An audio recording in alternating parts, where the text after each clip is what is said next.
program called Behind the Stream. And today we have another e-camera by the name of Junaid, and he is up today showing us the behind the scenes. But before we get started with behind the scenes, let's introduce him and let him tell us a little more about himself. How are you doing, sir? I'm doing great, man. Thank you so much for having me. This is such an exciting opportunity. Listen, you're on the stream show now. You know, Yeah. Mama, You're on the Mama, stream. you made it. It's all, is it all uphill or downhill? I don't know how to say that. Oh, it's definitely downhill. It's definitely downhill there from here. If you want to, because you sound just as good as you look, let's start with your audio. What are you using audio-wise? Absolutely. So when I first started, I was using a microphone that everybody was like, oh, you need to get this one. But over time, so now I'm using a Shure Mb7 USB microphone because I just wanted to keep it really simple. I know I can get an audio box and I can, do all of that stuff, but I want it to be very simple, easy for other people to tell. So I was like, I got to experiment with it myself. Right. Initially, I was using a Blue Yeti, and I didn't notice it initially because I'm new, right? I'm new at this stuff. But then over time, I could hear that noise. I could hear all of that stuff coming back. And I want to get a shout out to all the amazing people that are coming in Call Company, Angel Jones. But yeah, I'm using the Shure Mb7. It sounds powerful. It captures my sound just like I sound. And, being close enough to it makes it sound really cool. And I see Brent is actually using the same mic. Yeah. We were lucky enough. These were given to us by Shure. Nice. But I recommend this microphone particularly to everybody I meet because it can be XLR or USB. So when you're starting out, you spend some money, you can use USB. Then when you upgrade to like the Rode, the Procaster or anything like that, or a board, then you could use XLR. So I'm using XLR now, but if I was going to travel, like maybe when I go to Birmingham, I could pack this in my suitcase and just use it into my laptop as a USB mic. So you get kind of, double bang for your buck, in my opinion. Great choice of the microphone. So what about your camera? Tell us about the camera you're using. Absolutely. So I'm using a Canon EOS R, the full frame bad boy. That's the first full frame Canon came out with. And I'm running with a f2.8 40mm pancake lens. So it's an EF 40mm. So I've also got an adapter. So I got that RF to EF adapter, and then the autofocus is just beautiful on this. That is great. Brant, man, what can we say about the picture that he has on here? Junaid is just looking great. I mean, you can definitely tell that that's a high-dollar camera there. Yeah, and I just wanted to let everybody know is like a lot of times we get hung up on cameras, right? What you're using. Like I'm using an older Lumix video camera, which I'm more than happy with, and you're using a Canon, and some people say only use this or only use that. He talked about one thing here, it's a full frame camera, so that makes it totally different, and then he's paying attention to his lenses. So whether you're team Sony or team Canon or M50, whatever, as long as it's pushing out a good signal and it connects to your Ecamm and your computer, I say go for it. Use what you have, and you can always grow into other things, but usually you'll just add another camera and add another shot. That's awesome. That's awesome. That being said, we understand with the camera and the lens, it gives you part of the way to having a great picture like you have now, but your lighting is awesome as well. Can you kind of show us your lighting setup there?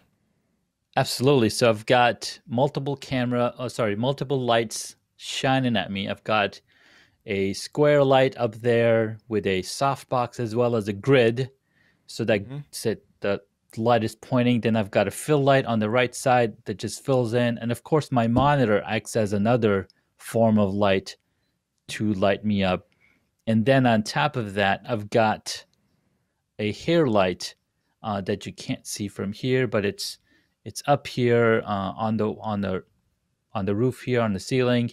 Gotcha. That just lights me up here. So if I were to show you, and then of course I've got the background light just to light up and separate me from that background. Awesome, man. I absolutely Very, love very it. nice. Can we go through these camera switches you got again? Because not only do we course. have like 3 cameras, one of them is actually moving. A man after my own heart here. I love it. Actually, I have 2 moving cameras. Okay. So this one is moving slowly, going basically back and forth. Okay. This guy in the back is actually on the 48-inch slider. Slider. And you see this one moving back and forth. My producer was like, hey, if you just had some movement on this side angle camera, the video, it's not going to look creepy like you're looking somebody from the side. It's just going to add more dimension. So I've got a 2-foot or 18-inch slider over here. And then on the back camera, I've got a 48-inch slider along with a ability to, rotate around the subject. That's So awesome. what sliders are those, if you don't mind me asking? Of course, these are both by Rhino Camera Gear. They started as a Kickstarter campaign almost 7 years ago, and they've been just adding some really amazing equipment. In fact, the slider that's behind me had been just sitting around because we weren't going out and shooting since 2018. I was like, hey, maybe I can use it in my setup. And like I said, stuff that you have, you can use it in a setup like this, where you're not only teaching people what to do, where to set up everything, but also demonstrating it by showing it off. That's an awesome setup there. So we talked about your audio.